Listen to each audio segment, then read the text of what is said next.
చక్షుర్మిలితం గురవే నమః. శ్రీచైతన్యమనోభీష్టం స్థాపితం ఏన భూతలే స్వయం రూపః కదా మహ్యం దదాతి స్వపదాంతికం. వందేహం శ్రీగురోః శ్రీయుతపదకమలం శ్రీగురున్ వైష్ణవాంచ శ్రీరూపం సాగ్రజాతం సహగణ రఘునాథాన్వితం తం సజీవం సాద్వైతం సావధూతం పరిజన సహితం కృష్ణ చైతన్య దేవం శ్రీరాధాకృష్ణపాదాన్ సహగణ లలితా శ్రీ విశాఖాన్వితాంచ హే కృష్ణ కరుణా సింధో దీనబంధో జగత్పతే గోపేశ గోపికా కాంత రాధాకాంత నమోస్తుతే. తప్త కాంచన గౌరాంగి రాధే బృందావనేశ్వరి వృషభానుసుతే దేవి ప్రణమామి హరిప్రియే. నమో విష్ణుపాదాయ కృష్ణప్రస్థాయ భూతలే శ్రీమతే భక్తి వేదాంత స్వామి ఇతి నామినే. నమస్తే సారస్వతీ దేవే ధారిణే నిర్విశేష శూన్యవాది ప్రాచ్యాత్య దేశ తారిణే. వాంఛాకల్పతరుభ్యక్ష కృపా సింధుభ్య ఏవ చ పతితానాం పావనేభ్యో వైష్ణవేభ్యో నమో నమః. శ్రీకృష్ణ చైతన్య ప్రభు నిత్యానంద శ్రీ అద్వైత గదాధర శ్రీవాసాది గౌర భక్త బృంద. హరే కృష్ణ కృష్ణ కృష్ణ హరే హరే హరే రామ రామ రామ హరే హరే. జయ జయ శ్రీ చైతన్య జయ శ్రీ చైతన్య జయ నిత్యానంద జయ అద్వైత చంద్ర జయ గౌర భక్త వృంద. జయ జయ శ్రీ చైతన్య జయ నిత్యానంద జయ అద్వైత చంద్ర జయ గౌర భక్త వృంద. జయ జయ శ్రీ చైతన్య జయ నిత్యానంద జయ అద్వైత చంద్ర జయ నిత్యానంద. ఓం నమో భగవతే వాసుదేవాయ. ఓం నమో భగవతే వాసుదేవాయ. ఓం నమో భగవతే వాసుదేవాయ. హరే కృష్ణ మాతాజీ. థ్యాంక్ యూ మాతాజీ అవకాశం ఇచ్చినందుకు. హరే కృష్ణ. తీసుకోండి అట్లాగా అవకాశం. ఇక్కడ చెన్నై పోయి వచ్చిన మాతాజీ మొన్న టెంపుల్ టెంపుల్. మా బాబు అక్కడ ఉంటాడు. మా బాబు ఉంటారు అక్కడ. మన షిఫ్ట్ అవుతుంటే వెళ్ళినాము. Beach Marina beach Parthasarathy temple. ఇంకేం చూసారు? శ్రీరంగపట్నం మాతాజీ. శ్రీరంగపట్నం, మధుర మీనాక్షి, జంబుకేశ్వర్ టెంపుల్ అన్ని చూపించుకొచ్చిండు మాతాజీ. మొన్ననే 1 వీక్ ఉండొచ్చిన. బాగుంది పార్థసారథి టెంపుల్. బాగుంది మాతాజీ, చాలా బాగుంది. ఎట్లా నుంచొని ఉన్నాడు కదా దేవుడు. బాగుంది అసలు నిలబడి చాలాసేపు చూసినాం. జనం కూడా తక్కువనే ఉన్నాం మేము పోయేరు. బాగుంది. గోవింద అది కూడా బాగుంది. శ్రీరంగం టెంపుల్ కూడా బాగుంది మాతాజీ. మస్తున్నాడు అసలు. చూస్తుండే అసలు కళ్ళు అసలు అంత రావాలనిపించట్లేదు అసలుకి. దర్శనాలు మంచిగా అయినాయి మాతాజీ, దేవుడి దర్శనాలు అందరు. మేము చెన్నైలో ఉన్నప్పుడు ప్రతి వారము ఒక 10 రోజులకు ఒకసారి వెళ్తూనే ఉంటాం అన్నమాట. మా బాబు వాళ్ళకి బాగుంది మాతాజీ. మా బాబు కూడా వారానికి ఒకసారి పోతాడంట. చెప్పిన కాచి వెళ్తున్నాడు ఆయన కూడా మంచిగా. అదే బాగుంది. ఒకటి అదొకటి వెళ్తూ ఉండేవాళ్ళం బాగా. అవును, ఆయన శరీరం మీదంతా ఇట్లా డాట్స్ డాట్స్ లాగా ఉంటూ ఉంటాయి. అవునవును మాతాజీ, బాగుంది. అది కృష్ణుడు యుద్ధంలో ఇచ్చేసారు కదా పార్థసారథి అంటే, పార్థుడికి సారథిగా ఉన్నాడు కదా. అవును మాతాజీ. అందుకని ఆయనకి కూడా బాణాలు ఇచ్చుకోలేదు కదా, అందుకని అట్లా ఉంటుంది. చాలా బాగుంది. అదే అదే మీరు చెప్పిరాని గుర్తు పెట్టుకొని మరి ఇక మా బాబు చెప్తే ఆయన వేయించుండు, మళ్ళీ నన్ను తీసుకెళ్ళండి. ఇక మొన్న క్లాస్ అప్పుడు కూడా చెప్పు మాతాజీ చెప్పు, నేను తీసుకుపోయినని చెప్పు అంటున్నాడు మా బాబు. అక్కడే ఉన్నాడు. ఈసారి క్లాస్ చెప్తలేనా అట్లా. ఓకే మాతాజీ. విగ్రహం పెద్దగా ఉన్నట్టు అనిపిస్తుంది కానీ షార్ట్ గా ఉన్నట్టు అనిపిస్తుంది, కానీ చూడడానికి ఇంత పెద్దగా బాగుంటుంది, చక్కగా అనిపిస్తుంది. అది మనల్ని చూస్తున్నట్టుగా. చూస్తుంటే అసలు ఆ, మనకు రాబుద్ది కాదు మాతాజీ, అట్లనే నిలబడి చూస్తుంటే అవును తదేకంగా అనిపిస్తుంటది. అవును. ఫస్ట్ మాకు అర్థం కాలేదు, పార్థసారథి అన్నారు కదా అంటే కృష్ణుడే కదా, అంటే ఒక్కొక్క అవును చోట ఒక్కొక్క పేరు పెడతారు అట్లాగా అని చెప్పి వెళ్తా అక్కడ ఆయన చెప్పాడు అనమాట, పార్థసారథి అని ప్రత్యేకంగా ఎందుకు పెట్టారంటే అప్పుడు మాకు ఎట్లా ఉండేదంటే ఉత్సాహంగా ఉండేదన్నమాట. అక్కడ ఏమున్నా సరే అడిగేసేవాళ్ళం. ఇప్పుడు పెళ్ళయి అదే. కొంచెం ఇట్లా ఉన్న తర్వాత కొంచెం ఎవరితోనో మాట్లాడాలంటే కొంచెం ఆలోచిస్తున్నాం కానీ అంతకు ముందు అవునా. మాత్రం ఏదైనా డౌట్ ఉన్నా వెంటనే అడిగేసేయడం. అప్పుడు అవునవును. ఆయన్ని అడిగినప్పుడు చెప్పాడనమాట. తమిళ్ నేర్చుకున్నాను నేను, అక్కడ ఉన్నాం కదా, వచ్చా అడిగితే మాతాజీ అప్పుడు తమిళ్? Okay okay. ఆ అమ్మ తమిళ నేర్చుకున్నాము. మన తెలుగు కొంచెం మందే ఉన్నారు, కొద్ది మంది, అతి కొద్ది ఆ మంది, ఎవరు అసలు. ఆ పైగా ఇప్పుడు మనం యాత్రికులు వాళ్ళం వెళ్తుంటే వాళ్ళకి మనకి తెలియక భాష అర్థం కాక బాధపడుతున్నాం అంటే అప్పుడు వాళ్ళు చెప్తారు తెలుగులో, ఏదో కొంచెం కొంచెం కలిపి చెప్తారు కానీ వాళ్ళు కరెక్ట్ గా ఇంగ్లీష్ తమిళ్లో చెప్తామో కరెక్ట్ గా చెప్తారు. మేము అట్లా అవునవును. వెళ్తూ ఉండేవాళ్ళం అనమాట. అర్థమవుతది అదొకటి. మాతాజీ, మనకు అర్థమవుతుంది కానీ మనకు చెప్పడానికి రాదు. రాదు. మనకు అర్థమవుతుంది తమిళ్ తెలుగు. అర్థమయ్యేటప్పుడు అట్లాగా వాళ్ళు ఎక్స్ప్లెయిన్ చేస్తారు. అలాగే అవును. అష్టలక్ష్మి టెంపుల్ కూడా మామూలుగా అష్టలక్ష్మి అంటే ఇట్లా అన్ని ఉన్నట్టుగా ఉంటుంది, కానీ అష్టలక్ష్మి అయితే ఒక్కొక్కటి ఒక్కొక్కటి పైకి వెళ్తాం. చూసి వచ్చారా ఆహా. మీరు? చూడలే ఆ, మాతాజీ, అది అసలు చూడలేదు. అష్టలక్ష్మి మళ్ళీ టెంపుల్ కూడా అలా వెళ్ళండి. మళ్ళీ ఒక్కొక్కటి సారి పైన ఇక్కడ కింద ఒక ఆవిడ అనుకోండి, ఇక్కడ పైన మళ్ళీ మెట్లకి వెళ్తే ఇక్కడ ఇద్దరు ఉంటారు, మళ్ళీ మెట్లకి వెళ్తే మళ్ళీ ఇద్దరు అట్లా ఉంటారు. అష్టలక్ష్మి టెంపుల్ కూడా అలా ఉంటుంది. కార్యం వెళ్ళండి ఈసారి శ్రీరంగం వెళ్ళండి. కూడా బాగుంది మాతాజీ, అసలు దేవుడు చూస్తుండే అసలు శ్రీరంగం కూడా బాగుంటుంది. సరిపోవట్లేదు ఉమ్, మాతాజీ అసలు. అంత బాగున్నాడు అసలు అవును విగ్రహం, రూమ్ అవును. నిండా అసలు హరే పెద్దగా కృష్ణ, పడుకో. ఎక్కడ మాతాజీ అష్టలక్ష్మి టెంపుల్? చెన్నైలో. చెన్నైలో ఎక్కడ సైడ్ చెన్నైలో మాతాజీ? లక్ష్మి. నాకు సరిగా గుర్తులేదు, ఆ బీచ్ రోడ్ సైడ్ కే మేము బీచ్ రెండిటికి సైడేనా? వెళ్ళొచ్చే వాళ్ళం అనమాట. అదే బీచ్ అదే సైడ్ అదే. ట్రిప్లికేన్ అటువైపు కదా ఇప్పుడు పార్థసారథి టెంపుల్, సో అటు ఆ, సైడే అది అటు కూడా. సైడేనా? ఓకే బస్ మాతాజీ. ఎక్కేసేవాళ్ళం. మాకు స్టాప్లు అవి తెలియవు. మమ్మల్ని చూసి ఇంకా 2 వారాలు 3 సార్లు అయిన తర్వాత వీళ్ళు అక్కడే దిగుతారని చెప్పి అక్కడే దింపేసేవాడు బస్ కండక్టర్ మమ్మల్ని. అవునవును. కజిన్స్ వచ్చినా ఎవరు వచ్చినా మొత్తం ముందు అలా వెళ్ళిపోయేవాళ్ళం అనమాట. మా బాబు కూడా కొంచెం బాగుంటుంది. సిఎస్సి ఉంటుంది కాబట్టి కొంచెం కొద్ది కొద్దిగా తమిళ్ వస్తుంది ఆయనకు కూడా, వస్తుంది ఆ కాబట్టి కొంచెం తీసుకెళ్ళిండు, బాగానే అన్ని తిప్పుకొచ్చిండు. Okay okay. మనకి రాకపోయినా అది భాషలో వాళ్ళకి మాట్లాడేస్తే వాళ్ళు భరించలేక మనతోటి వాళ్ళకి తెలుగు వస్తే తెలుగులో మాట్లాడతారు. అవును, కొంతమంది వచ్చినా మాట్లాడట్లేదు మాతాజీ. మాట్లాడరు, అందుకనే మనం ఆ, అలాగా వచ్చి మనకి ఎట్లా వస్తే అలాగా తమిళ్ తెలుగు కలిపి మాట్లాడేయడమే. అవును.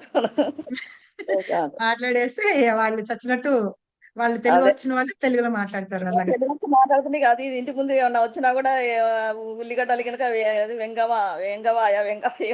మాకు బాగా 2 3 రోజులు బాగా ఇబ్బంది అయింది మాతాజీ, మళ్ళీ తర్వాత కొంచెం ఉమ్, ఇప్పుడు కొంచెం అలవాటు పడ్డాం. ఆ, అర్థమైపోతుంది, గుర్తుపెట్టేసుకుంటే కొన్ని సరిపోతుంది. కొన్ని ఐటమ్స్ ఆ, నోటెడ్ అవుతున్నాయి ఇప్పుడు ఇప్పుడే. ఆ, ఓకే మాతాజీ. లేదా ముక్కాలు కాలు ఇవి అంటూ ఉంటారు. ఆ మనం గమ్మత్ పావు పేర్లన్నీ పావు గమ్మత్ కిలో గమ్మత్ అసలు అదొక రకంగా అదే వెరైటీగా అదే. ఉన్నాయి పదాలు. ఉమ్, అవును. ఓకే చాలా వరకు మన తెలుగులో మిక్స్ అయితే అవునవును మాతాజీ, కొంచెం అర్థమవుతుంది కానీ మనం చెప్పింది కూడా వాళ్ళు అర్థం చేసుకుంటున్నారు, అదే తెలుగులో చెప్పినా కూడా అర్థం చేసుకుంటున్నారు వాళ్ళు. అర్థం చేసుకుంటారు. అవును, ఎందుకంటే వాళ్ళకి కూడా బిజినెస్ కావాలి కదా, అందుకని చచ్చినట్టు అర్థం చేసుకొని అవునవును. ఒకవేళ వస్తే తెలుగులో మాట్లాడతారు. చెప్తున్నామో మంచిగానే మాట్లాడుతున్నాను, కొంచెం కొంచెం వచ్చని మాట్లాడుతున్నాను, కొంతమంది వచ్చి ఉమ్, కూడా మాట్లాడట్లేదు. మాట్లాడారు. అవును. Okay Mataji. Thank you Mataji, అవకాశం ఇచ్చినందుకు ఓకే. మాట్లాడదాం. Okay. Thank you very much. So మనం ఇవాళ 15th చాప్టర్ మొదలు పెడదాము. 15th చాప్టర్ ఏంటంటే 15th చాప్టర్ ఏంటి? హరే కృష్ణ. పురుషోత్తమ యోగం. పురుషోత్తమ యోగం అన్నమాట.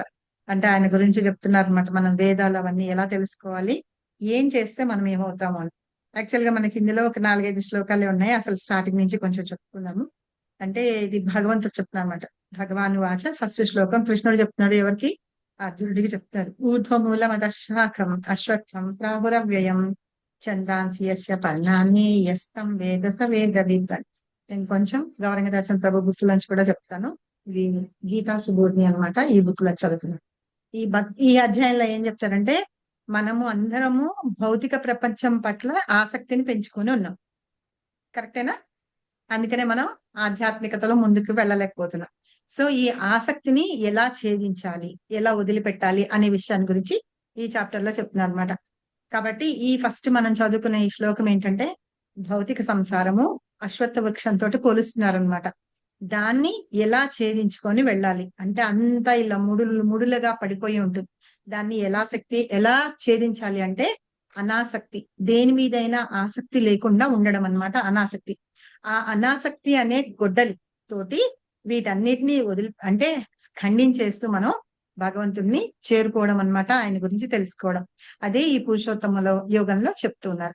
అయితే ఈ అశ్వత్థ వృక్షానికి ఎలా ఉంటుందంటే ఊర్ధ్వ మూలం అధశాఖం. ఈ వేళ్ళు ఏంటంటే ఊర్ధ్వంగా ఉంటాయి, అంటే కిందకుంటాయిట. ఆ శాఖలు అవన్నీ కూడా కిందకు ఉంటాయి.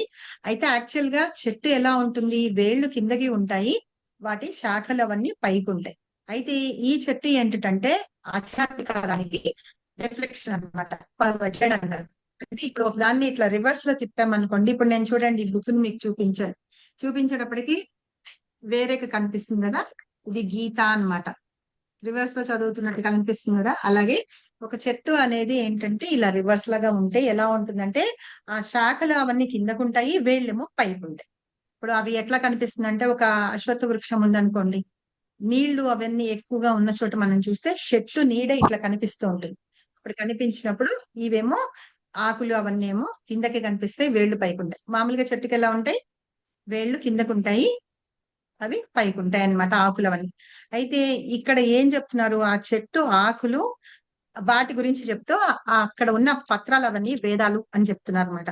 అవి వేదాలు అని ఎవరైతే తెలుసుకొని ఉంటారో వాళ్ళే నిజంగా భగవంతుడి గురించి తెలుసుకున్న వాళ్ళు అయి ఉంటారు. అయితే ఇప్పుడు ఏంటంటే ఈ పర్వటెడ్ కదా, పర్వటెడ్ అంటే ఈ ఆధ్యాత్మిక ప్రకృతికి రివర్స్ లో ఉంటుంది అనమాట ఈ భౌతిక ప్రకృతి కూడా. దాన్ని మనం అర్థం చేసుకోవాలి అని చెప్తున్నారు. అలా ఎలా అర్థం చేసుకుంటామంటే దాన్ని అర్థం చేసుకున్నప్పుడే ఈ వేదాలని వాటిని అన్నిటినీ అర్థం చేసుకుంటున్నట్టు అని అర్థం అన్నమాట. ఇక్కడ చక్రవర్తి ఠాకూర్ ఏం చెప్తారంటే, జన్మ మృత్యు అనేది మనం కలుగుతూనే ఉంటాయి ప్రతిసారి.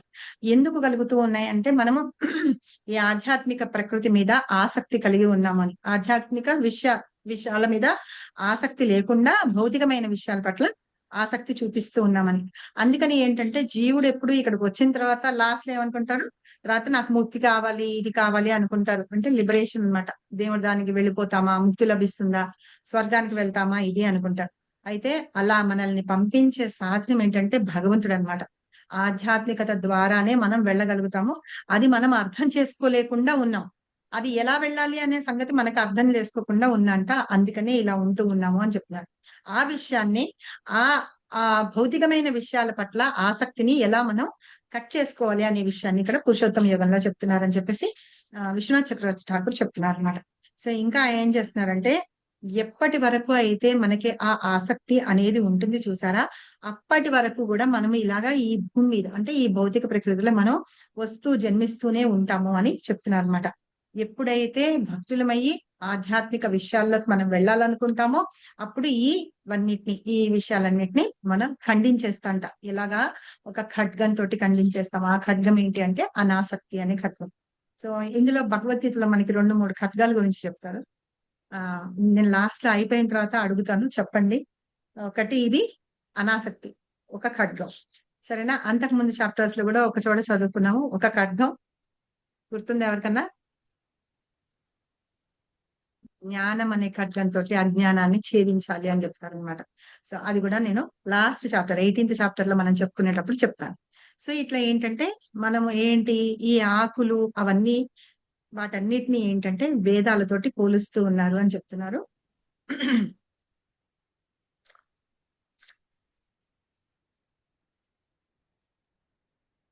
తర్వాత నెక్స్ట్ శ్లోకంలో అధశ్చోద్వా ప్రసుతాస్తస్య శాఖా గుణా ప్రవృద్ధా విషయ ప్రవాళాః అధస్య మూలాన్ అనుసంతతాని కర్మానుబంధీని మనుష్యలోకి అని. ఈ వృక్షం యొక్క శాఖలు భౌతిక దీనిలో ఉన్న త్రిగుణాలతోటి అన్నమాట, త్రిగుణాలతోటి పోషించబడి ఉంటాయని. అందుకనే ఊర్ధ్వ అధో, అధో అంటే కిందకి వచ్చి ఆ శాఖలన్నీ వ్యాపించబడి ఉన్నాయట.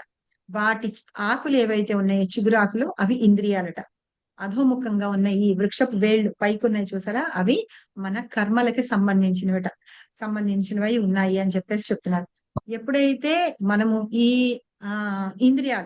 ఇంద్రియాల ద్వారా మనము ఆలోచిస్తూ వాటిని ఇంద్రియార్థం కోసం మనం చేస్తూ ఉంటామో అప్పుడు మనలో ఆధ్యాత్మికత అనేది ఉండదన్నమాట. ఈ వేళ్ళు ఎలా చూపిస్తాయంటే మనం వేటితోటి బంధాలన్నీ పెనవేసుకొని ఉంటాం చూసారా, అలాగా దాన్ని ఒక్కొక్క దాన్ని విడగొట్టాలన్నమాట. విడగొట్టాలి అంటే దీని ద్వారా అంటే ఈ అనాసక్తి అనే దాని ద్వారానే విడగొట్టగలము అని చెప్తున్నారు. చెప్తూ ఇంకా నరూపమస్యేహ తథోపలభ్యతే నాతో నచాదిర్న చ సంప్రతిష్ట అశ్వత్థమేనం శివరియుఢ మూలం అసంగ శస్త్రేణ దృఢేన చిత్వా. ఇక్కడ ఏం చెప్తున్నారు, ఇంకొక ఖడ్గం చెప్తున్నారు. ఆ శస్త్రం ఏది, అసంగ అనే ఆయుధం గురించి చెప్తున్నారు. ఈ జగత్తులో ఉన్న ఆ వృక్షపు యథార్థ రూపము ఈ భౌతిక జగత్తుని కాదనమాట చూసేది. దాన్ని రివర్స్ లో చూస్తున్నాం కదా మనం, అందుకని మనం వేరేగా చూస్తున్నాం కానీ అసలు ఉన్నదాన్ని మనం అర్థం చేసుకోవట్లేదు అని. దాని ఆదిని గాని అంతాన్ని గాని, అంటే ఆదిని మూలం ఎలా వచ్చింది అనే దాని విషయాన్ని కూడా మనం అర్థం చేసుకోలేకుండా ఉన్నామని. ఎప్పుడైతే మానవుడు దృఢ నిశ్చయంతో అనాసక్తి అనే ఆయుధం తీసుకొని ఆ వేళ్ళనన్నిటిని కట్ చేస్తాడంటే సంసారం అనే వృక్షం లాగా అనమాట. ఆ వేళ్ళన్నిటిని వేళ్ళన్ని బంధనాల్లాగా ఉన్నాయట. వాటన్నిటిని బంధనాలని విడగొట్టడానికి ట్రై చేస్తామో అప్పుడు మనము భగవంతుడు అనే దాన్ని అన్వేషిస్తాంట, భక్తి అనే మార్గంలో వెళ్తాంట. అప్పుడే మన ఇది స్టార్ట్ అవుతుంది అని చెప్పేసి చెప్తున్నారు. అప్పుడు అక్కడ మనం భగవంతుడిని శరణు పొందుతాము అనేసి ఈ ఈ శ్లోకంలో చెప్తున్నారు. కాబట్టి సంసారం అనే వృక్షపు బంధనాల నుండి వదిలిపట్టి అంటే విడిపడపడి కృష్ణుడు భగవంతుడి యొక్క శరణాన్ని. సో ఇవాళ మనం చదువుకునే శ్లోకం 5th శ్లోకం 6th చదువుదాము. వీలైతే టైం ఉంటే 7th కూడా చదువుదాము.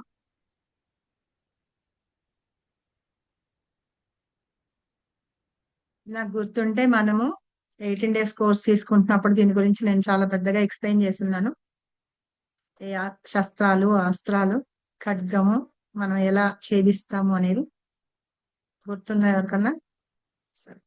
సో ఎలాగా అంటే ఈ భౌతికమైన దీని నుంచి మనం ఎలా విడిపడాలి, ఎలా విడిపడాలి అంటే ఈ అనాసక్తి అనే ఖడ్గంతో ఆ వృక్షపు వేళ్ళని, సంసార బంధనాల్ని వదిలిపెట్టాలట, కట్ చేయాలట.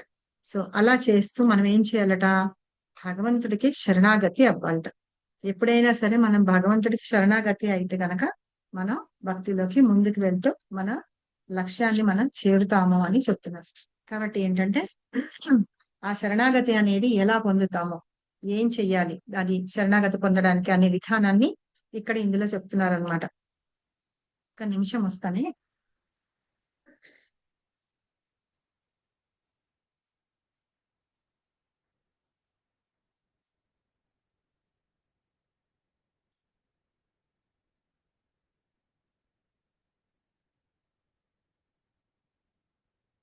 ఈ శ్లోకం చదువుతాను, అందరూ చదవండి. చాలా మంచి శ్లోకం ఇది.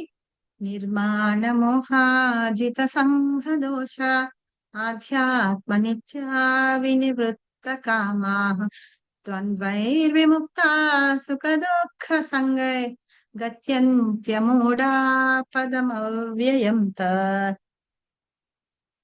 చదివించాలా, చదవగలరా? చదవమంటారా మాతాజీ? చదవండి సర్వస్య చాహం హృది మాతాజీ. సన్నిహితం. ఆహా, నిర్మాణ మోహ 15.5. 5 నిర్మాణమోహాజిత సంగ దోష ఆధ్యాత్మ నిత్యా వినివృత్త కామాః ద్వంద్వైర్విముక్తాః సుఖ దుఃఖ సంజ్ఞైర్ గచ్చన్త్యమూఢాః పదమవ్యయం యతత్. చదవనా మాతాజీ? హరే కృష్ణ మాతాజీ, చదవనా? చదవండి చదవండి. నిర్మాణమోహోజిత సంగదోష ఆధ్యాత్మ నిత్యా వినివృత్త కామా ద్వంద్వైర్విముక్తా సుఖ దుఃఖ సంగై గచ్చంత మూఢాః పదమవ్యయం తత్. హరే కృష్ణ మాతాజీ. హరి బోల్. చదవండి, ఒకరి తర్వాత ఒకరు చదవండి. నిర్మాణ మోహోజిత సంజ దోష అధ్యాత్మ నిత్యా వినివృత్త కామః ద్వంద్వైర్విముక్తాః సుఖ దుఃఖ సంజైర్ గచ్చన్యమూఢాః పదమవ్యయం తత్. పదమవ్యయం తత్. హరే తత్. కృష్ణ మాతాజీ. సుధీరా సునీతి మాతాజీ. హరే కృష్ణ మాతాజీ. హరే కృష్ణ. ప్రణామం. ధన్యవాదాలు.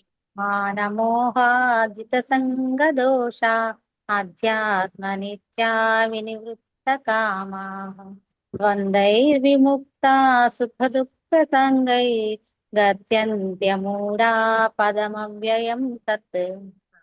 ఓకే, నెక్స్ట్ లలిత మాతాజీ చదవండి. హరే కృష్ణ మాతాజీ. హరే కృష్ణ.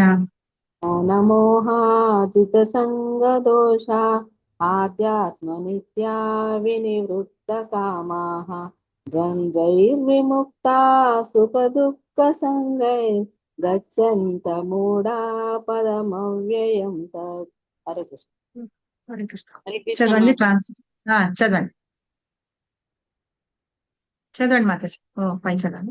జ్ఞానమోహాజిత సంగదోష ఆధ్యాత్మ నిత్యా వినివృత్త కామాః ద్వంద్వైర్విముక్తా సుఖ దుఃఖ సంగై గత్యంత మూఢా పదమవ్యయం తత్. ఇంకెవరన్నా చదువుతారా? హరే కృష్ణ. హరే కృష్ణ మాతాజీ చదవండి. నిర్మాణమోహాజిత సంగదోష అధ్యాత్మ నిత్యా వినివృత్త కామాః ద్వంద్వైర్విముక్తాః సుఖ దుఃఖ సంజ్ఞై గచ్చంత్యమూఢాః పదమవ్యయం తత్. హరే కృష్ణ మాతాజీ. హరే కృష్ణ. ఇంకెవరన్నా చదువుతారా? చదివితే అనువాదం చదివేయండి. చదవన మాతాజీ. చదవండి. మిథ్యాహంకారము, భ్రాంతి, దుస్సాంగత్యం నుండి ముక్తులైన వారును, శాశ్వతమును అవగతమును చేసుకొనిన వారును, కామవర్జితులను, సుఖదుఖములను, ద్వంద్వముల నుండి బయటపడిన వారును, భ్రాంతి రహితులై ఏ విధముగా పరమ పురుషుని శరణము పొందవలెనో వాయిస్ వినపడట్లేదు మాతాజీ. వినిపిస్తాం. శరణము నందవలెనో తెలిసిన వారును అవ్యయ పదమును పొందగలరు. హరే కృష్ణ. ఇక్కడ ఏం చెప్తానంటే దురాభిమానము, భ్రాంతి అలాంటివన్నీ కూడా మనందరిలో ఉన్నాయన్నమాట. వాటన్నిటిని ఎప్పుడు జయిస్తాం అంటే వాటిని విడిచిపెట్టేయాలన్నమాట. విడిచిపెట్టేసి ఎవరు శాశ్వతమో అనేది తెలుసుకోవాలి. ఇంకా కామాన్ని వదిలిపెట్టాలి, అంటే కోరికలు అన్నమాట. భగవంతుడికి సేవ చేయడం తప్ప మనకి వేరే కోరిక అనేది ఉండద్దు. అలా ఆ కోరిక తప్ప వేరే ఉండద్దు, అంటే భౌతిక విషయాల పట్ల. అలాగే సుఖ దుఃఖము, అలాగా మాన అవమానాలు, ద్వంద్వాలు ఉన్నాయి కదా, ఆ ద్వంద్వాల నుండి విముక్తులైన వాళ్ళు. భ్రాంతి రహితులు అంటేను భ్రాంతిలో ఉంటారు కదా కొంతమంది, అలా ఉండకూడదు అనమాట. అలా ఉండకుండా ఇవన్నీ వదిలిపెట్టి ఎవరైతే ఉంటారో వాళ్ళు వచ్చి దేవుణ్ణి శరణాగతి పొందాలన్నమాట. అలా పొందిన వాళ్ళు ఏమవుతారు అంటే భగవంతుని యొక్క శాశ్వత రాజ్యం ఏదైతే ఉంది, గోలోక బృందావనం, ఆయన ధామానికి పొందుతారు అని చెప్తారు.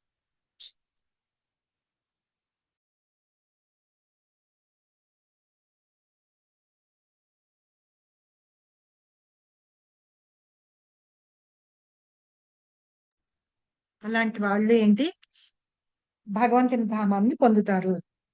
అది శాశ్వత ధామం కదా, దానికి వెళ్ళిపోతారు అని చెప్తున్నారు. ఇదంటే శరణాగతి అనే విధానం గురించి ఇక్కడ ఈ శ్లోకంలో చెప్తున్నారనమాట. సో పర్పట్ కూడా చదవండి ఎవరన్నా. చదవనా మాతాజీ? చదవండి.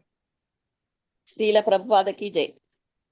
శరణాగతి విధానము ఈ శ్లోకమునందు చక్కగా వివరింపబడినది. మానవుడు గర్వముచే భ్రాంతి చెందకుండుటయే దానికి కావలసిన మొదటి యోగ్యత. భౌతిక ప్రకృతికి తానే ప్రభువునని భావించుచు గర్వించుట చేత బద్ధజీవునకు దేవాది దేవుని శరణు పొందుట మిక్కిలి కష్టము. కానీ మానవుడు యథార్థ ఆధ్యాత్మిక జ్ఞానము, ప్రార్థనము ద్వారా తనను భౌతిక ప్రకృతికి ప్రభువును కాననియు దేవదేవుడే ప్రభువనియు ఎరగవలెను. గర్వముచే కలుగు భ్రాంతి నుంచి విముక్తుడైనప్పుడు అతడు శరణాగతి విధానమును ఆరంభించగలడు. ఈ భౌతిక జగత్తునందు ఎల్లప్పుడూ ఏదో ఒక గౌరవమును ఆశించువానికి దేవాది దేవుని శరణం పొందుట సాధ్యపడదు. మాయా లేదా మోహముచే కలుగు గర్వము వలన మానవుడు ఈ లోకమున జన్మించి స్వల్ప కాలము జీవించి చివరికి మరణించు వాడైనను ఈ జగత్తును తానే ప్రభువుననడి మూర్ఖ భావనము కలిగి ఉండును. ఈ జగత్తునకు వచ్చి కొంతకాలము నిలిచి తిరిగి వెడలిపోవు అతడు అనవసరముగా అట్టి భావనముచే విషయములను కష్టతరము గావించుకొని ఎల్లప్పుడూను కష్టదశలోనే నిలిచియుండును. ఈ జగత్తు సర్వము ఈ భావనతోనే కొనసాగుచున్నది. ఈ భావనతోనే భూమి మానవ సహజమునకు సంబంధించినదని భావించుచు ప్రజలు తామే ప్రభువులమనేది భ్రాంతితో భూమిని అనేక భాగములుగా విభజించి ఉండిరి. మానవుడే ఈ జగత్తును యజమానుడనుచు భ్రాంతి నుంచి ప్రతి ఒక్కరును బయటపడవలసి ఉన్నది. అట్టి అనన్యభావము నుంచి విముక్తుడైన అసత్యభావం నుంచి విముక్తుడైన పిమ్మట మానవుడు కుటుంబ సాంఘిక జాతీయ ఆసక్తులచే కలిగడి సమస్త కపట సాంగత్యముల నుండి విముక్తులగుదురు. ఈ దోషపూరిత సాంగత్యములే జీవుని భౌతిక జగత్తునందు బంధించును. ఈ స్థితిని దాటిన మానవుడు ఆధ్యాత్మిక జ్ఞానమును పెంపొందించుకొనవలెను. వాస్తవంగా తనకు చెందినదేదో చెందనిదేదో ఎరుగు జ్ఞానమును అతడు సంపాదింపవలెను. విషయములను యథాతథముగా అవగాహనము చేసుకొనినప్పుడు అతడు సుఖదుఖములు, బాధ వినోదములు వంటి ద్వంద్వముల నుంచి విముక్తుడగును. అతడు జ్ఞానమునందు పరిపూర్ణుడైనప్పుడు దేవాది దేవుడైన శ్రీకృష్ణ భగవానుని శరణు పొందుట సాధ్యము కాగలదు. హరే కృష్ణ మాతాజీ. థ్యాంక్ యూ మాతాజీ. థ్యాంక్ యూ మాతాజీ. సో ఇప్పుడు మనం భగవంతుడిని శరణాగతి పొందాలి అనుకుంటున్నాం. శరణాగతి పొందాలి అంటే ఎలా శరణాగతి పొందాలి అని మన లాస్ట్ చాప్టర్ లో కూడా శ్లోకం అందరికీ తెలుసు కదా. ఏం చెప్తున్నారు కృష్ణ లాస్ట్ చాప్టర్ లో 18.66 లో గుర్తుంది ఎవరికన్నా?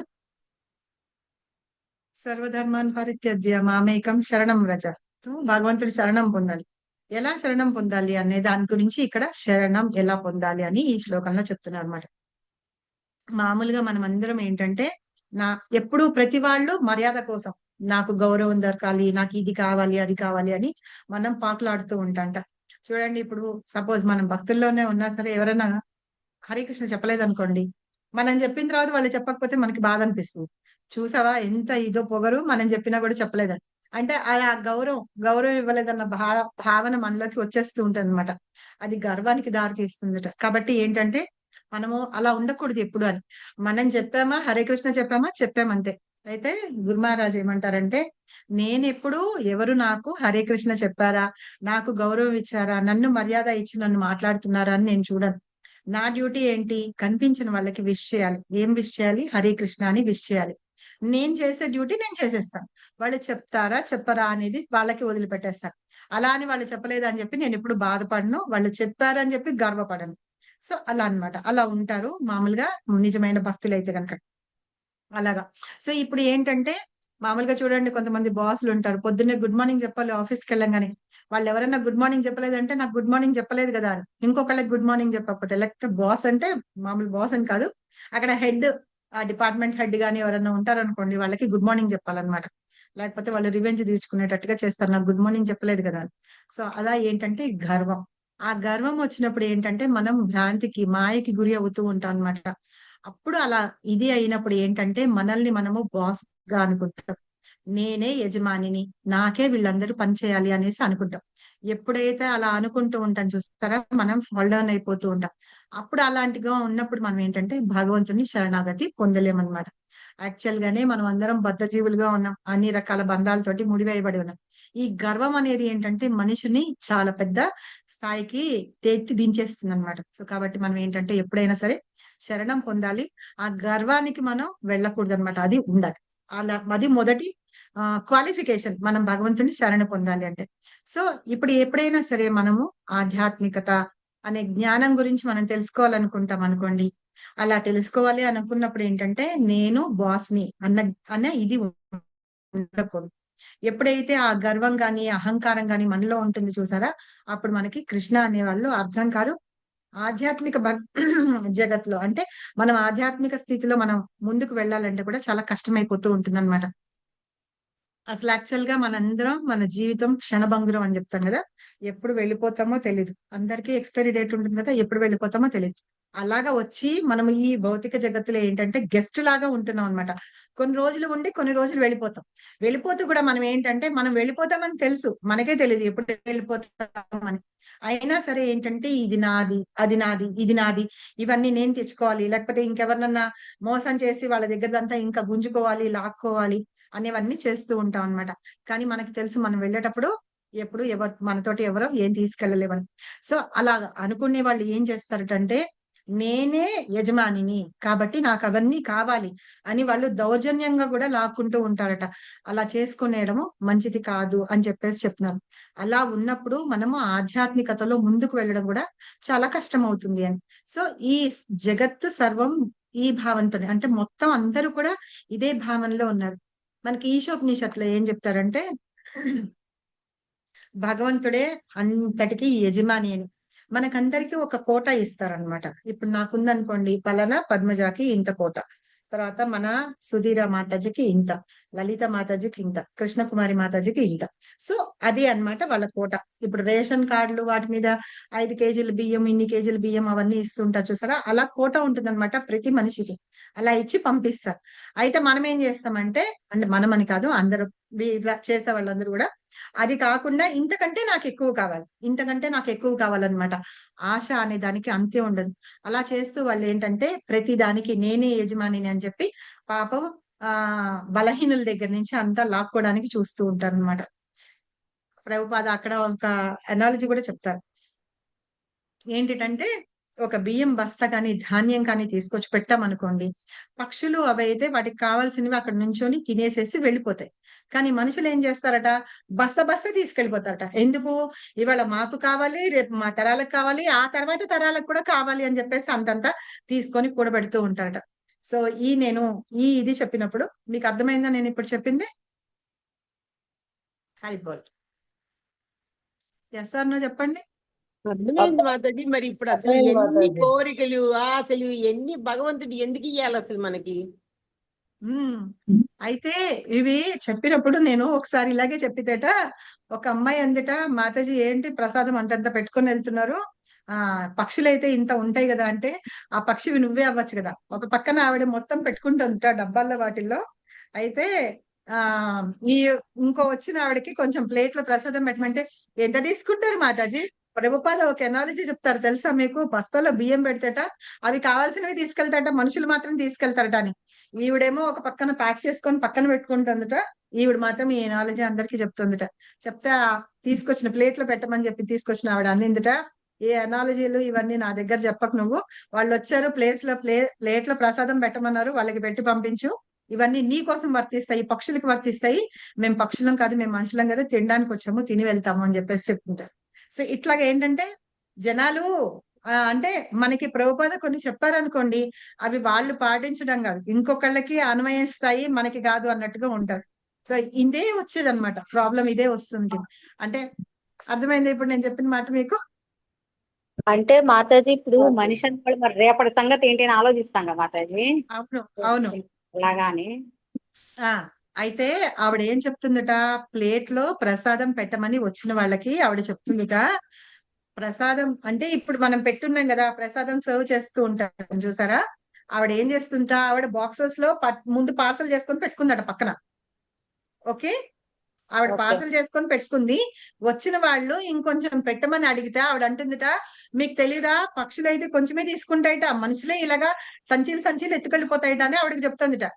అంటే ఆవిడ అందుట, మీరు పక్షులైతే పక్షుల్లాగా ఉండండి, అవన్నీ ఏంటి, ముందు ప్లేట్ లో ప్రసాదం పెట్టండి మాతాజీ మాకు తినడానికి అని చెప్పింట. ఎక్కడ ఉపయోగించాలి అనాలజీ అని, దేనికోసం ఉపయోగించాలి అని అర్థం కూడా తెలియదు. ఏదో చెప్పాం కదా, చేసేస్తున్నాం కదా అని ఇంకొకళ్ళ మీద రుద్దడానికి చేయడానికి చెయ్యొద్దు అని నా ఇది అభిప్రాయం. అర్థమైందా మాతాజీ?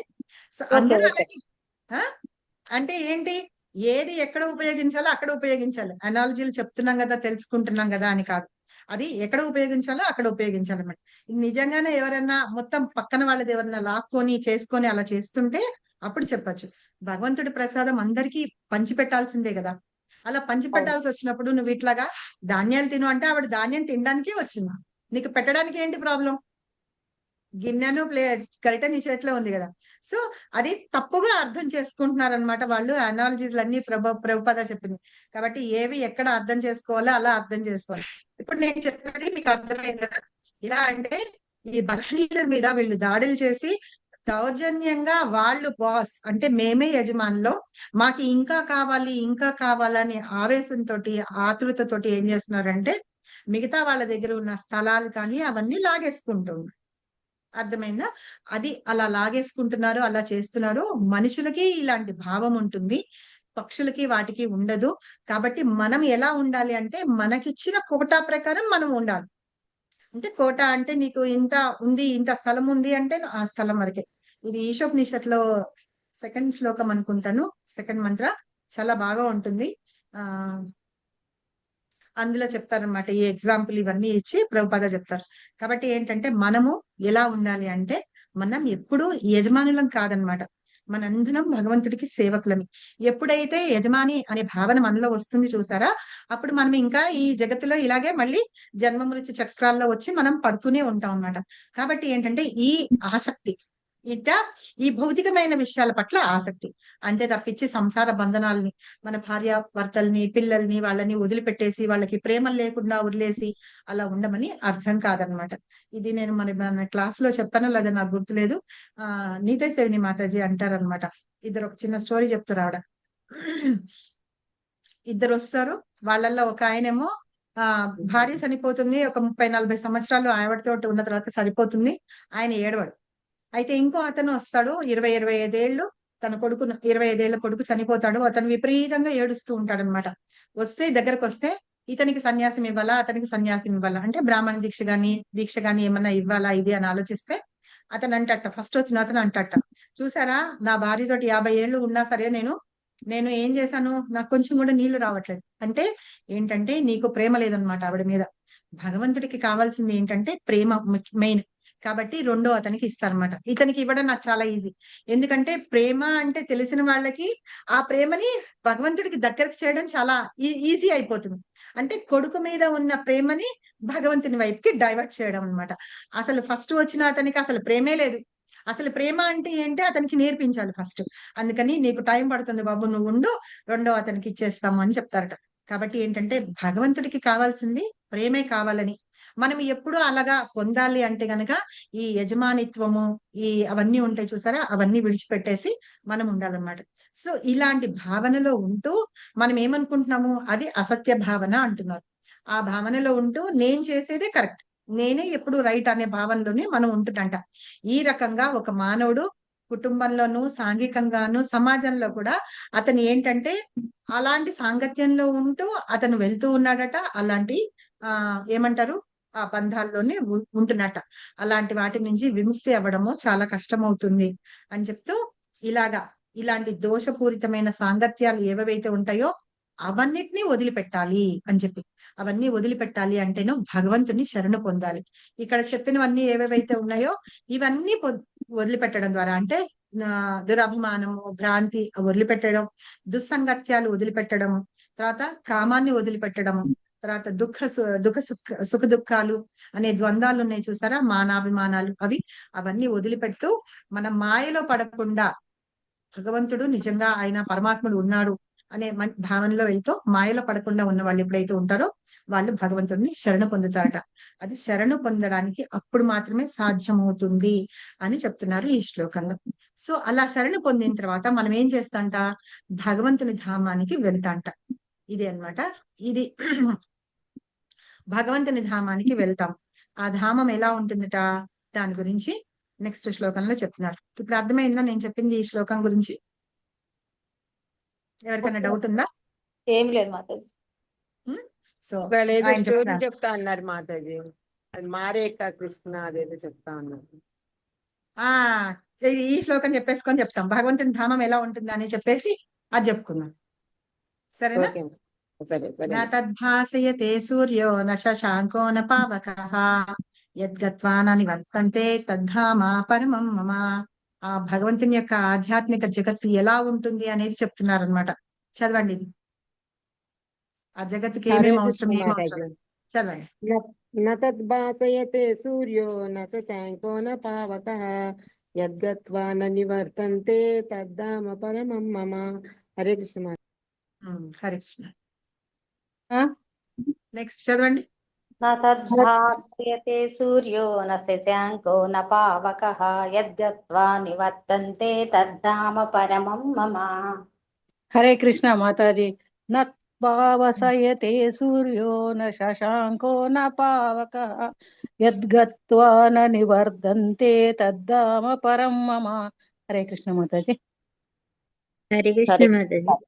न तद्भासयते सूर्यो न शशाङ्को न पावकः यद्गत्वा न निवर्तन्ते तद्धाम परमं मम। సూపర్. హరే కృష్ణ మాతాజీ. ఇందవత మాతాజీ. చదవండి. తద్భావసయతే సూర్యో న శేషజో న పావకః శశాజ్జో న పావనః యద్గత్వా న నివర్తంతే తద్ధామ పరమం మమ. Thank you. అది పావక అంటే అగ్ని అన్నమాట. నెక్స్ట్ చదవండి. హరే కృష్ణ మాతాజీ. సూర్యో న శశాంకో న పావకః యద్గత్వా న నివర్తంతే తద్ధామ పరమం మమ. హరే కృష్ణ మాతాజీ. హరే కృష్ణ. చదవండి. భాసయతే సూర్యో న శశాంకో న పావకః యద్గత్వా న నివర్తంతే తద్ధామ పరమం మమ. హరే కృష్ణ. హరే కృష్ణ. నెక్స్ట్ అనువాదం చదివేయండి. నేను చదవనా మాతాజీ? చదవండి, ఎవరైనా చదువు. అట్టి నా దివ్యధామము సూర్యునిచే గాని చంద్రునిచే గాని లేదా అగ్ని విద్యుత్తులచే గాని ప్రకాశింపజేయబడదు. దానిని చేరిన వారు తిరిగి ఈ భౌతిక జగమునకు మరలి రారు. భగవంతుని ధామం ఎలా ఉంటుందట? కృష్ణుని లోకం, గృహలోక బృందావనం. అది ఎలా ఉంటుందట అంటే, నా దివ్యధామం అంటే కృష్ణుడు స్వయంగా చెప్తున్నాడు అనమాట. ఇందాక ఏం చెప్పారు మీరు? నిర్మాణమోహ జిత సంగ దోష అలాంటివన్నీ వదిలిపెట్టేయండి అన్నారు. ఫస్ట్ ఏం చెప్పారు? ఈ బంధాలన్నీ ఉన్నాయి. ఈ ఆధ్యాత్మిక ప్రకృతికి పర్వర్టెడ్ దే భౌతిక ప్రకృతి అని. ఆ బంధాల్లో మీరందరూ పనివేసుకొని ఉన్నారు. దాని నుంచి బయటకు రావాలి అంటే అనాసక్తి అనే ఖడ్గం చేత మీరు వాటన్నిటినీ తెంపుకొని బయటకు రావాలి. అలా వచ్చి ఏం చేస్తారు? మీరు నన్ను శరణం పొందాలి అని చెప్పారు. నిర్మాణ దోష జిత సంగ, నిర్మాణ మోహ జిత సంగ దోషాలు. తర్వాత ఇప్పుడు ఏం చెప్తున్నారు? సరే శరణు పొందుతారు కదా, నా ధామానికి వస్తారు. ఆ ధామం ఎలా ఉంటుందట? ఆ దివ్యధామం అంట మనకి ఇప్పుడు సూర్యుడు చంద్రుడితోటి, పగలు సూర్యుడితోటి వెలుగు వస్తుంది, రాత్రిపూట చంద్రుడి వెన్నెల కనిపిస్తుంది. కానీ భగవంతుని ధామంలో ఏమీ అవసరం లేదట.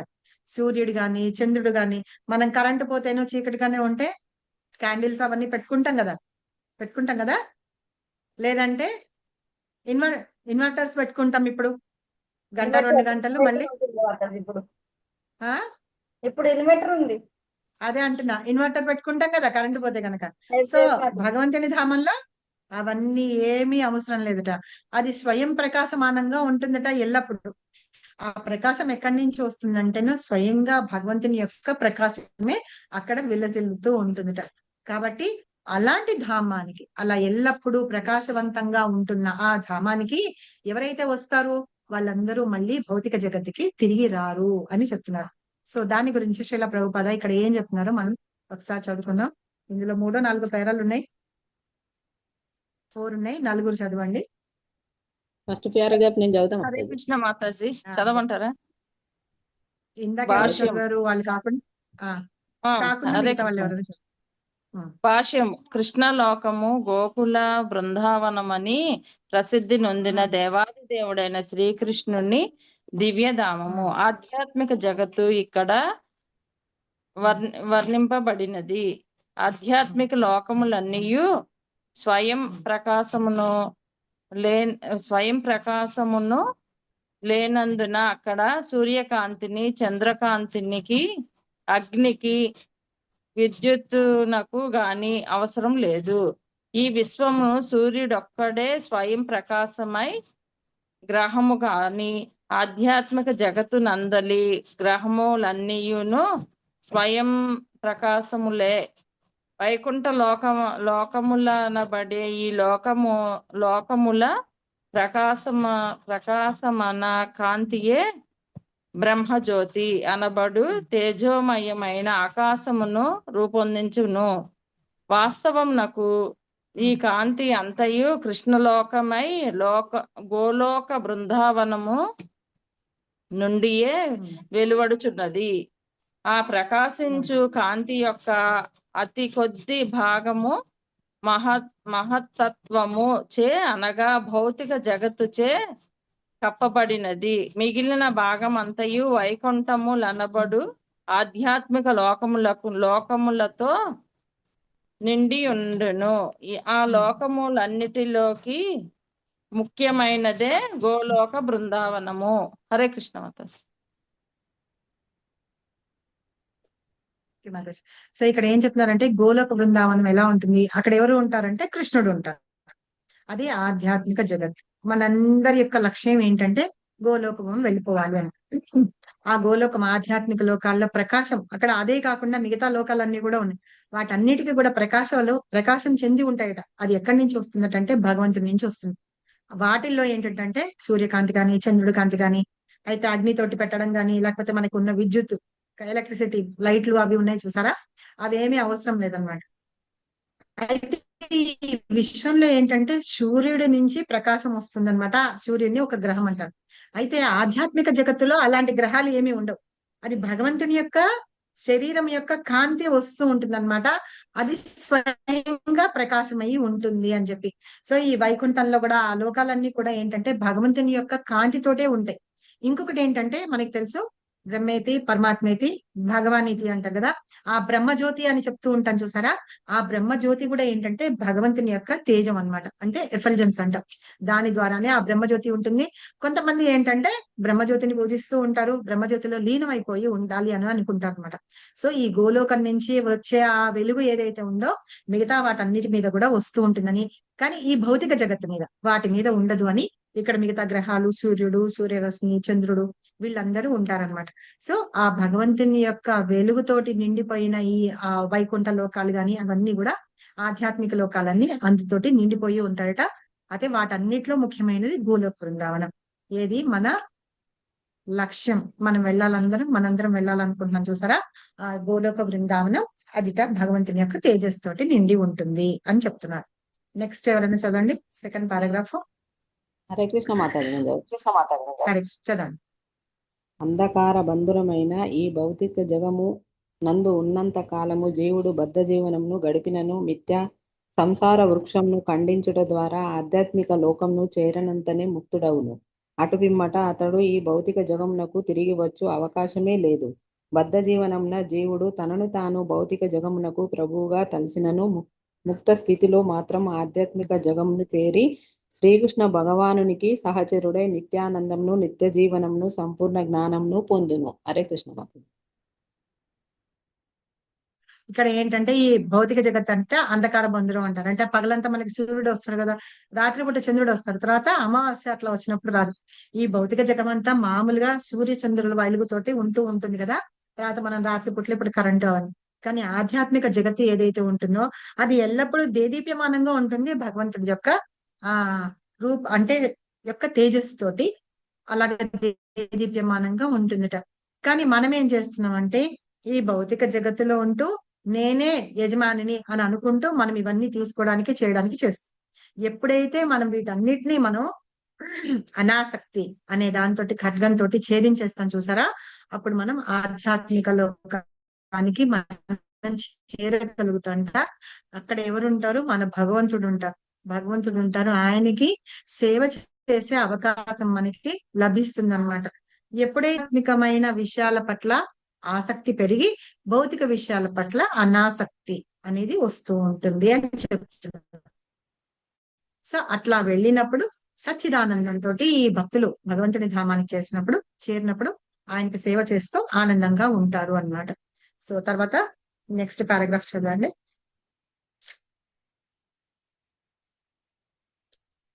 నెక్స్ట్ చదవండి ఎవరన్నా.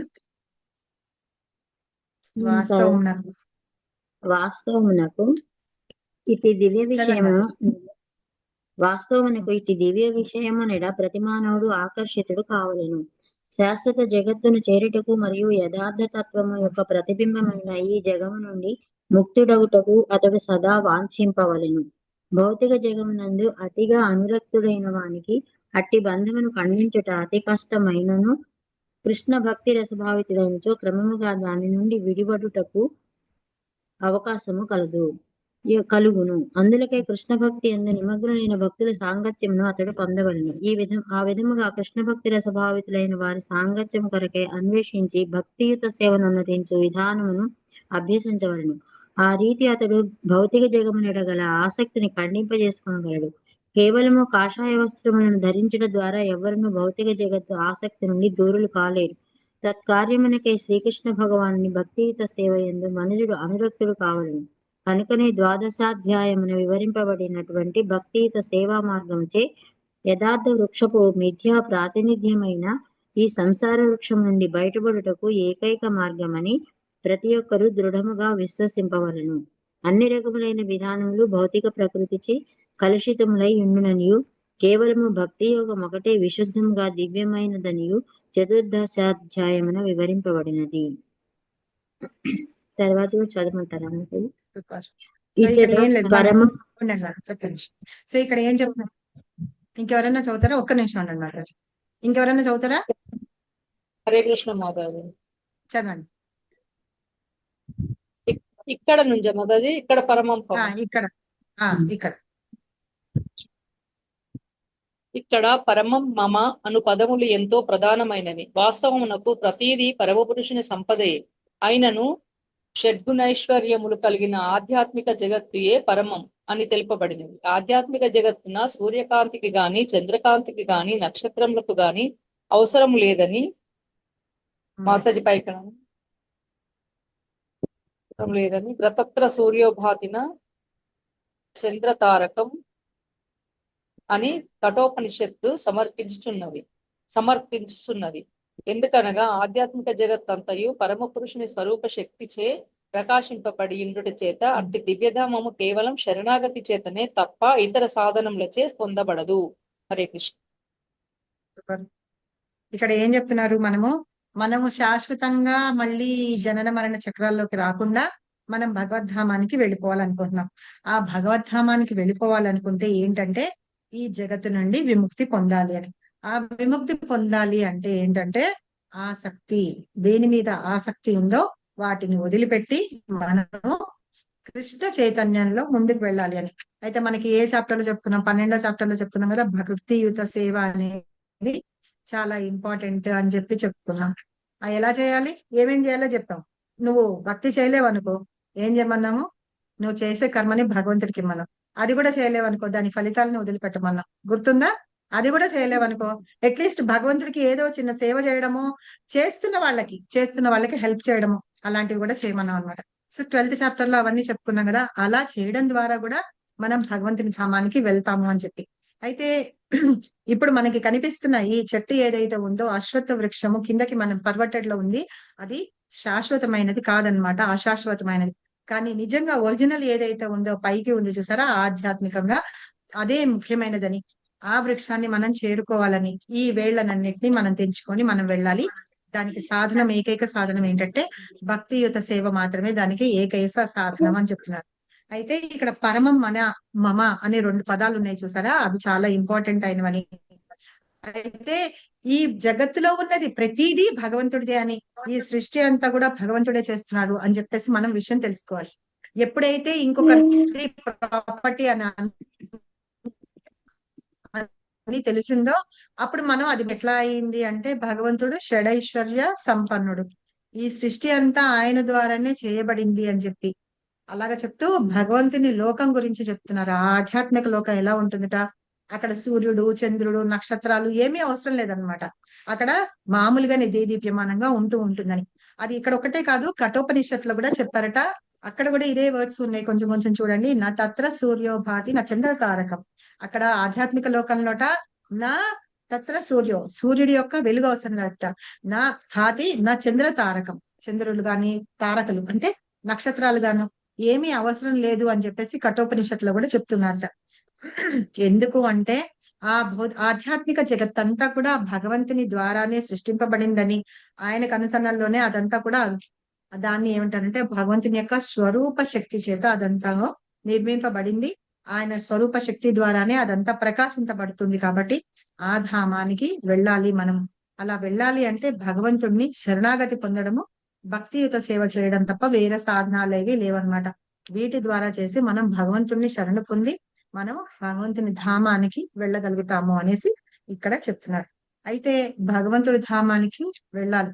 ఎక్కడ ఉంటాను అని చెప్పారు, ఎలా రావాలి చెప్పారు, నా నా లోకం ఎలా ఉంటుంది చెప్పారు. మీరు అక్కడికి వచ్చేటప్పుడు మీరు ఎలా ఉంటారు, మీ దేహంలో ఎలాంటి మార్పులు జరుగుతాయి, అవన్నీ కూడా 7th శ్లోకం నుంచి 11th శ్లోకం వరకు చెప్తారు. రేపు అది కొన్ని చెప్పుకొని తర్వాత మనకి ఉన్న శ్లోకాలు చెప్తున్నాం. ఇంకొక 3 శ్లోకాలే ఉన్నాయి ఈ చాప్టర్ లో, అవి చెప్తున్నాం. సరేనా? ఇక్కడ వరకు మీకు ఎవరికైనా డౌట్స్ ఉన్నాయా? ఇప్పుడు ఆధ్యాత్మిక ప్రపంచంలో మాతాజీ గోలోక బృందావనం ఉన్నది. అవి కాకుండా ఇంకా లోకాలు ఉన్నాయా మాతాజీ? సాకేత ధామం అంటే అయోధ్య, అవన్నీ వైకుంఠం, అవన్నీ ఆధ్యాత్మిక లోకాలే.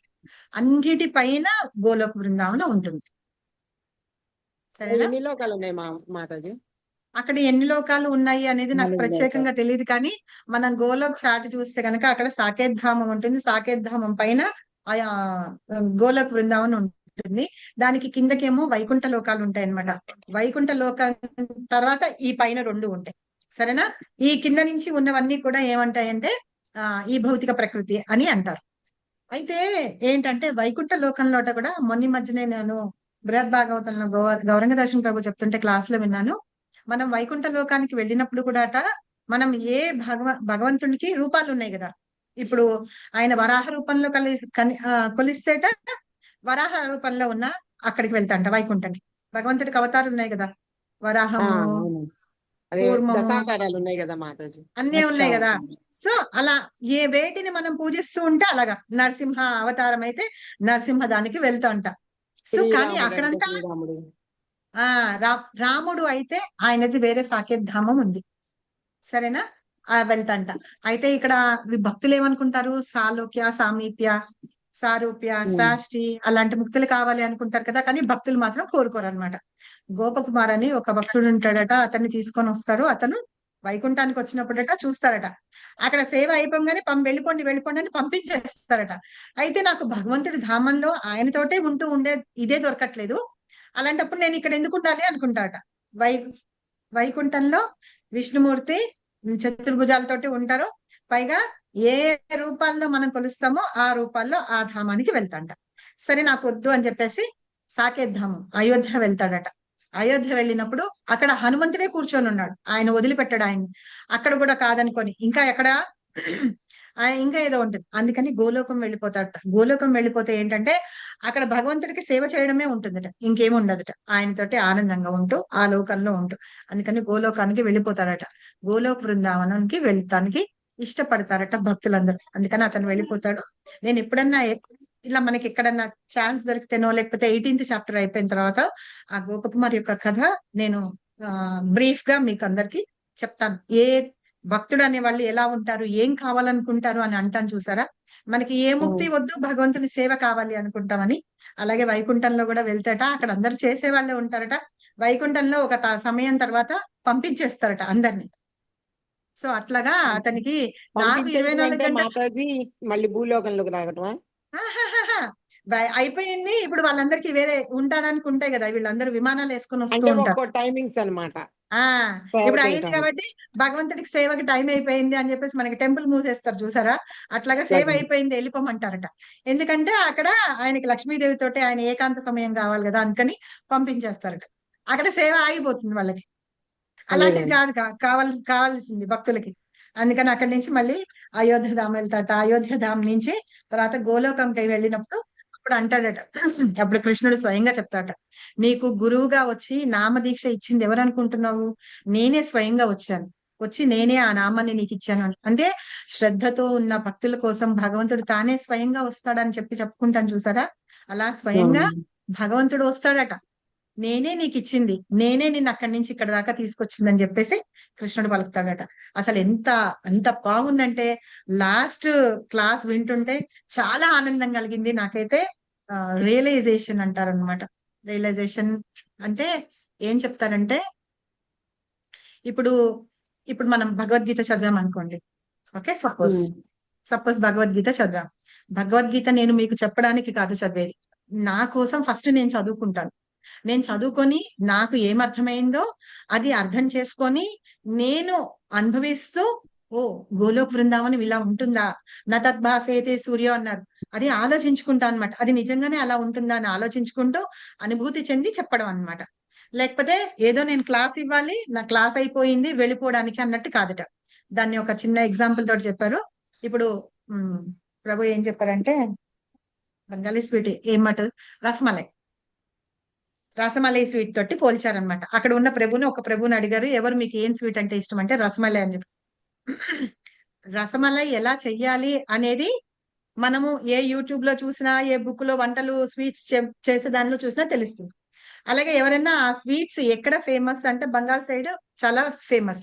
సో అక్కడ వాళ్ళని ఎవరిని అడిగినా కాడ వాళ్ళు దాన్ని ఎలా చేయాలో చెప్తారు. అది థియరీ పార్ట్ మాత్రమే.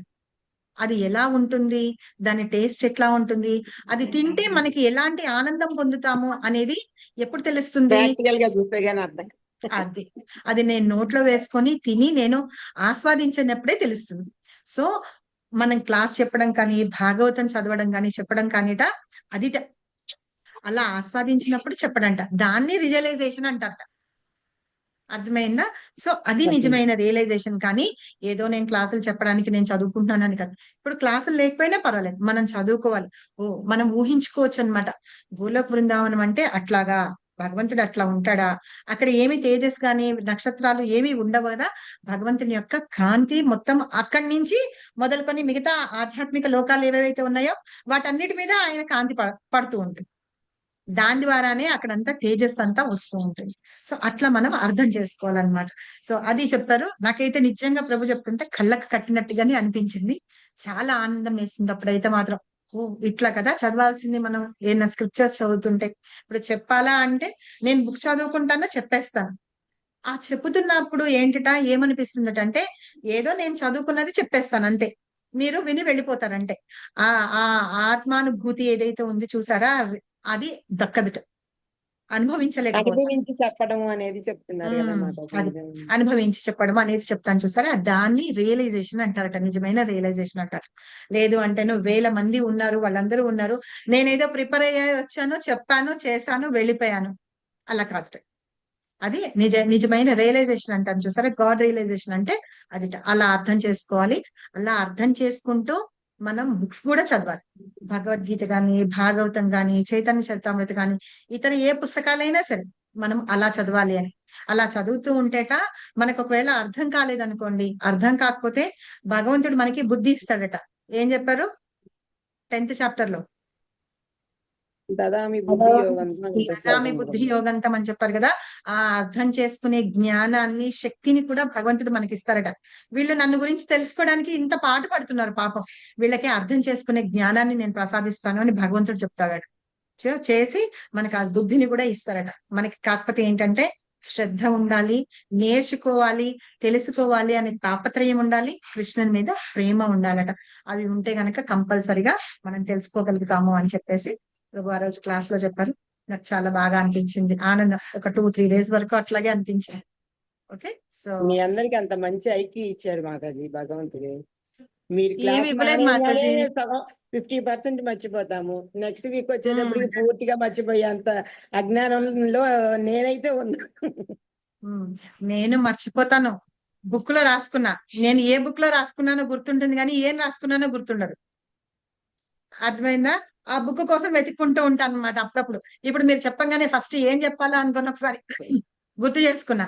నేను ఫస్ట్ ఆ స్వీట్ ని గుర్తు పెట్టేసుకున్నాను అనమాట. రసమలై అని చెప్పారు కదా, ఆ స్వీట్ ని గుర్తు పెట్టుకున్నా. రసమలై ఎలా ఉంటుందో తెలుసు కదా, ఒక లిక్విడ్ లాగా ఉంటుంది, దానిలో అది తేలుతూ ఉంటుంది, ఒక రసగుల్లా లాంటిగా తేలుతూ ఉంటుంది. సో ఆ స్వీట్ ని అది ఎలా ఉంటుంది మనము మన మనసులో ముద్రించుకోవాలి. దానికి రిలేట్ చేసుకొని అట్లా గుర్తుపెట్టుకోండి. ఆ స్వీట్ ని ఒకటి గుర్తుపెట్టుకున్నాం కదా, అప్పుడు గుర్తొచ్చింది అనమాట రియలైజేషన్ అని ఫస్ట్ వర్డ్ గుర్తొచ్చింది. అట్లా గుర్తుపెట్టుకోవడం అంతే మాతాజీ. మనకి ఇష్టమైన విషయాలు అలా గుర్తుపెట్టుకోవడం. ఇప్పుడు వెంటనే నేను లేకపోతే బుక్ కోసం పరిగెత్తే ఆ బుక్ ఎక్కడ ఉందని చూసుకొని దానిలో చూసి చెప్పేదాన్ని. కాదు, ఇప్పుడు క్లాస్ లో ఉన్నాం కదా పుస్తకం అనుకొని చదువుతాం కానీ మాతాజీ, ఇప్పుడు ఆ పుస్తకంలో చదివేటప్పుడు అంత మటుకు కొంచెం అర్థం అవుతుంది, కానీ ఎగ్జాంపుల్స్ మాత్రం మళ్ళీ మీది రికార్డింగ్ వింటేనే ఆ ఎగ్జాంపుల్స్ గుర్తుకొస్తాయి, లేకపోతే గుర్తుకు రావట్లేదు. అది ఎగ్జాంపుల్స్ చెప్పేది అవి గుర్తుంటాయని మనం చెప్పుకుంటాం అన్నమాట examples. Okay, so thank you very much. నేను స్టోరీ చెప్తాను ఉండండి మీకు. వంశకల్పతరుభ్యశ్చ కృపా సింధుభ్యో చ పతితానం పావనేభ్యో వైష్ణవేభ్యో నమో నమః. అనంతకోటి వైష్ణవునికి జై, అనంతకోటి ఆచార్యునికి జై. శ్రీల ప్రభుపాదకి జై, శ్రీల గురుదేవికి జై. నీతై గాడ్ సీతనాథ్ ప్రేమానంద. మీకు కృష్ణుడు అర్జునుడు యుద్ధం చేసుకున్నారు, ఎందుకు చేసుకున్నారు తెలుసా మీకు? నేను రికార్డింగ్ ఆఫ్ చేసేస్తున్నాను. తెలియదు మాతాజీ.